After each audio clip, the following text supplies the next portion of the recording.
मेरी प्रियात्माओं, मेरा आज का विषय है सरल गीता 5वां छठा अध्याय। मैं श्रोताओं से निवेदन करता हूँ कि ध्यानपूर्वक सुनने का लाभ उठाइएगा। कर्म संन्यास योग कृष्ण भावना का कर्म। ज्ञानी पुरुष दिव्य ज्ञान की अग्नि में शुद्ध होकर बाह्य सारे कर्म करता है, किंतु अंतर में उन कर्मों के फल का त्याग करता हुआ शांति, विरक्ति, सहनशीलता, आध्यात्म निष्ठि तथा आनंद की प्राप्ति करता है। कर्मों के परित्याग की पेशा कर्म फल का त्याग श्रेष्ठ है। वह मानव सदा से ऐसी है जो किसी से ना कभी घृणा एवं द्वेष करता है और ना कभी किसी से कुछ इच्छा करता है। संन्यास और कर्म एक ही वस्तु संन्यास और कर्मयोग एक ही वस्तु है। निष्काम भाव से कर्म करते हुए प्रत्येक व्यक्ति को अपने ही समान समझने वाला व्यक्ति कभी भी कर्मों में लिप्त नहीं होता। सब कर्मों को प्रभु समर्पण करके ही जो व्यक्ति कर्म करता है वही कभी पाप का भागी नहीं होता। बुद्धिमान व्यक्ति सभी पापियों को समान भाव से देखते हैं। वे किसी को नीची नज़र से नहीं देखते।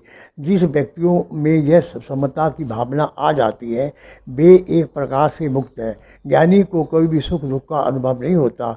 सुख एवं दुख के भाव तो केवल आसक्ति से उत्पन्न होते हैं। संसार के कर्मों में आसक्ति न होने वाले को कभी परेशानी नहीं होती। काम एवं क्रोध के वेग को जीतने वाला व्यक्ति सदा सुखी रहता है। अनासक्त होकर कर्म करते रहने से मन शुद्ध रहता है, अतः वह ध्यान योग में समक्ष हो जाता है। परंतु मन को पवित्रता निर्मलता पाने के लिए पहले उच्छृंखल इच्छाओं पर नियंत्रण करना आवश्यक है। ब्रह्मणादाय कर्माणि संगम यत वा करोति यः लिप्ते न स पापेन पदम पत्र मीमांसा। रहे बेताल करे सब अमल, खुदा की खातर करे सब अमल। खता से हमेशा रहेगा बरी, कमल के पत्ते पे न ठहरे तरी।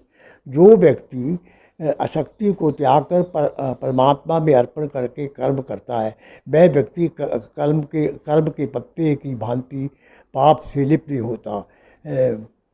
लब्धे ब्रह्मान मृषय क्षिण कल्पशा क्षिण द्वेता याता मैं सर्वभूत भूते हिते रता।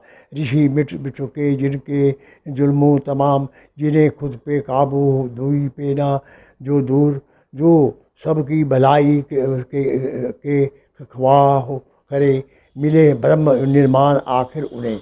हे ऋषि, जिनकी अद्वैत बुद्धि छूट गई है, जिनके पाप क्षीण हो गए हैं, जिन्होंने अपने को संयम कर लिया है, वे सब प्राणियों के हित में रत हैं, वे मुक्ति को प्राप्त होते हैं। छठा अध्याय ध्यान योग। आसन, प्राणायाम, प्रत्याहार, धारणा, ध्यान, समाधि मन तथा इंद्रियों को नियंत्रण करता है और ध्यान और परमात्मा को केंद्र करता है। इस विधि पे परिणति समाधि में भी होती है। कर्म योग ध्यान योग की सीढ़ी है। कर्म योग का प्रत्याग करने वाला व्यक्ति भी सन्यासी एवं योगी है, न कि वह व्यक्ति जो अग्निहोत्र क्रियाओं का त्याग करता है। मानव को अपनी आत्मा का उद्धार स्वयं ही करना चाहिए। व्यक्ति स्वयं ही अपना शत्रु है, स्वयं ही अपना मित्र है, स्वयं ही अपना शत्रु है। स्वयं पर नियंत्रण कर लेने पर व्यक्ति को कभी मान अपमान आदि के भाव दुखी नहीं करते। समबुद्धि होकर योग साधना करनी चाहिए। योग का अभ्यास करने वालों को एकांत जीवन व्यतीत करना चाहिए। उसे किसी भी भोग की इच्छा नहीं होनी चाहिए। मानव मन बड़ा चंचल, प्रमादी, दृढ़ एवं बलवान है। उसको बस में रखना उतना ही कठिन है जितना वायु को बांधना। परंतु मन को विवेक, वैराग्य एवं अभ्यास से नियंत्रित किया जा सकता है। मनुष्य को उचित मात्रा में ही भोजन ग्रहण करना चाहिए। इसी प्रकार सोना जागना भी अधिक नहीं होकर युक्ति होना चाहिए। इस प्रकार अभ्यास करने पर जब मानव मन स्थिर हो जाता है तो सहते ही सारी इच्छाओं से निवृत्ति हो जाती है। उसी प्रकार की कामनाओं को त्याग कर मन के द्वारा इंद्रियों को सभी ओर से बली भांति रोककर कर्म से अभ्यास करता हुआ उपरति को प्राप्त होता है। इस प्रकार निरंतर आत्मा को परमात्मा में लगाता हुआ योगी सुखपूर्ण आत्मा की अनुभूति करके आनंद का अनुभव करता है। योगी सबको समदृष्टि से देखता है और योग से भ्रष्ट होने पर भी मानव की दुर्गति नहीं होती। वह दूसरे जन्म में या तो योगियों के कुल में उत्पन्न होता है या श्रीमान के कुल में उत्पन्न होता है। अब कुछ श्लोकों का स्वयं प्रसंग व्याख्या सुने। अनाशक्तते कर्म फलम कार्य कर्म करोति यः स सन्यासी च योगी स निर्णय चाक्रिय। सुन अर्जुन, जो इंसान करे सब अमल फराइज बजा लाए ढूंढे ना फल, वो योगी और सन्यासी जरूर वो ना जो रहे आ क्रिया से दूर। जो व्यक्ति अपने कर्तव्य कर्म को करते हुए कर्म फल पर नियंत्रण नहीं रखता, वही सन्यासी है, योगी है। केवल अग्नि का त्याग करने वाला सन्यासी नहीं है, केवल क्रियाओं को त्याग करने वाला निठल्ला बहने वाला योगी नहीं है। उदरे दातम नादमानं नात्मानं साधयेत आत्म हयात्ममो बंधुरा मेव रिपा मने। मुनासिब नहीं खुद को इंसान कराए, वो खुद को सब उबारे तो खुद को उठाए। कि एक इंसान खुद अपना ही गमगार है, वो अपना ही बदगवाह और गद्दार है। व्यक्ति को चाहिए कि वह अपना उद्धार स्वयं ही करे, स्वयं को कभी नीचे ना गिरने दे। व्यक्ति स्वयं ही अपना मित्र है, स्वयं ही अपना शत्रु है। युक्ताहार विहारस्य युक्त चेष्ट कर्मसु युक्त स्वय स्वभाव बोध में योगो भवति दुखारा। हो योगी के हर काम में इतला, गिजा और राम में इतला। मुनासिबी जाग और मुनासिबी खा, मिटाता योग उसके दर्दो हजाब। जिसका आहार विहार नियत हो, जिसकी चेष्टा नियमित हो, जिसका सोना जागना नियमित हो। योग ऐसे व्यक्ति से इस प्रकार अनुशासित जीवन भर देता है जिससे वह उसके दुख दूर कर देता है।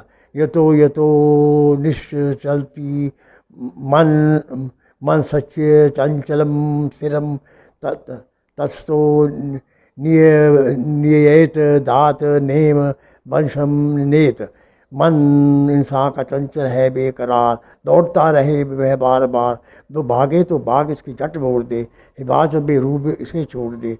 मन अपनी चंचलता और अस्थिरता के कारण जहाँ कहीं भी विचरण करता है, व्यक्ति को चाहिए उसे वहाँ से खींचकर अपने आत्मा के वश में कर ले। आत्मोपमेव सर्वत्र सम पश्यति अर्जुन सुखम वा यदि वा दुखम स योगी परमो मतः। सुख औरों का समझे जो अपना सुख, दुख औरों का समझे जो अपना दुख। जो सबको करे अपने जैसा ख्याल। सुन अर्जुन, योगी है वो बाकमाल। हे अर्जुन, वह पूर्ण योगी है जो अपनी तुलना से सारे प्राणियों की उनके सुख और दुख से वास्तविक समानता के दर्शन करता है और सबको आप में मत मानता है। अगले दो जो गीता के श्लोक वो विश्व विख्यात है, उनको श्रोता से ध्यानपूर्वक सुनिएगा, आत्मसात कीजिएगा। चंचलम ही मनः कृष्ण परमादि बल दृढ़म तस्या निग्रह मन्य व्यावरिव दुष्कर्म। यह भगवान बीकल है पुरुषोर दिल की सर्कस है जिद्दी और भूजोर दिल। न काबू में ना आए किसी याल में, हवा बंद होती नहीं जाल में। हे कृष्ण, ये मन बड़ा चंचल बलवान हठी है। मैं तो मानता हूँ इसको वश में करना वायु को वश में करने से भी अधिक कठिन है। असंशय महाबाहो मनो दुर्निग्रह चलम अभ्यासेन तु कुंते वैराग्यम च गृह्यते। कहा सुन के भगवान ने एक कभी, दिल इंसान का पुरोर चंचल से ही है मशक और वैराग में ये कमाल कि दिल काबू में आ जाए कुंती के लाल। हे अर्जुन, ये मन चंचल है, इसको वश में करना संदेह बड़ा कठिन है, परंतु ये अर्जुन, ये अभ्यास और वैराग्य से वश में किया जा सकता है। ओम शांति शांति।